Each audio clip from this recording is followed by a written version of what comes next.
Welcome to சிம்பிளிஷன்பா. இன்றைக்கி வந்து நம்ம இன்ஸ்டன்ட் மாங்காய் ஊறுகாய் எப்படி செய்யலாங்கிறத பார்க்க போகிறோங்க. நான் வந்து கோமாங்காய் வந்து ஒன்று எடுத்திருக்கேன். உங்களுக்கு வந்து எந்த மாங்காய் கிடைக்குதோ அதை எடுத்துக்கோங்க.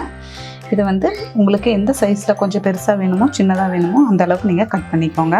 இப்போ இந்த மாங்காவை நம்ம கட் பண்ணி எடுத்துக்கலாம்.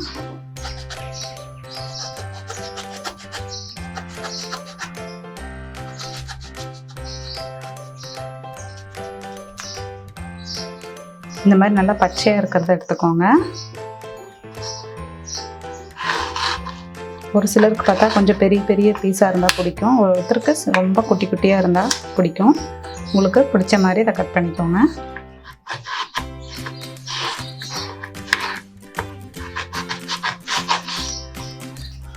இப்போ மாங்காவை நம்ம பொடி பொடியாக நறுக்கியாச்சு. இதை வந்து ஒரு பவுலுக்கு மாற்றிக்கலாம். இப்போ இதில் வந்து மஞ்சள்தூள் சேர்த்துக்கலாம்.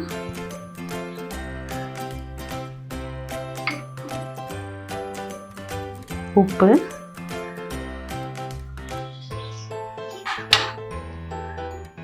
மிளகாய்த்தூள் காரத்துக்கு ஏற்ற மாதிரி சேர்த்துக்கோங்க.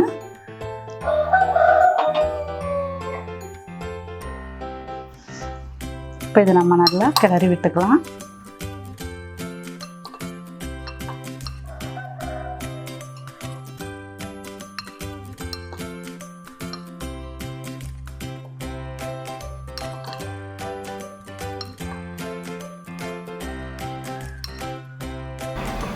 இப்போ நம்ம நல்லா கிளறியாச்சு. அடுப்பில் ஒரு கடாய் வச்சுக்கலாம். கடாய் சூடாயிருச்சு. நல்லெண்ணெய் சேர்த்திக்கலாம்.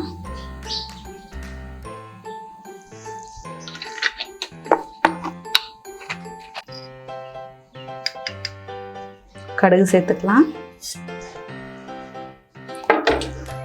கடுகு பொரியும் போதே பார்த்தீங்கன்னா கூட கருவேப்பிலையும் ஒரே ஒரு வரமிளகா மணத்துக்காக சேர்த்துக்கலாம்.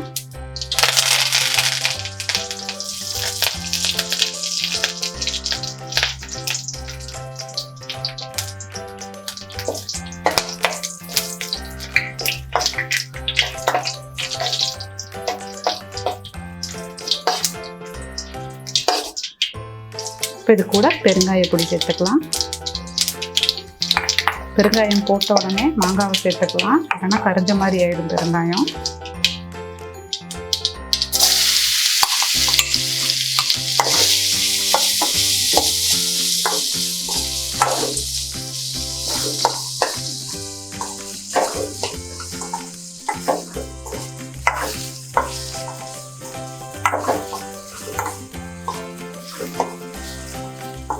ஒரு 2 நிமிஷம் நல்லா கிளறி விட்டுக்கோங்க.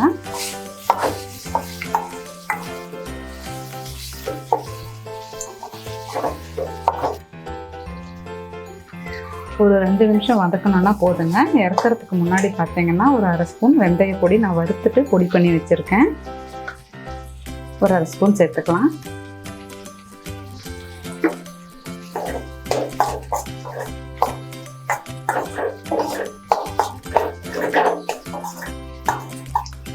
அவ்வளோதாங்க, அடுப்பு ஆஃப் பண்ணிடலாம். இன்ஸ்டன்ட் மாங்காய் ஊறுகாய் ரெடி ஆகிடுச்சு.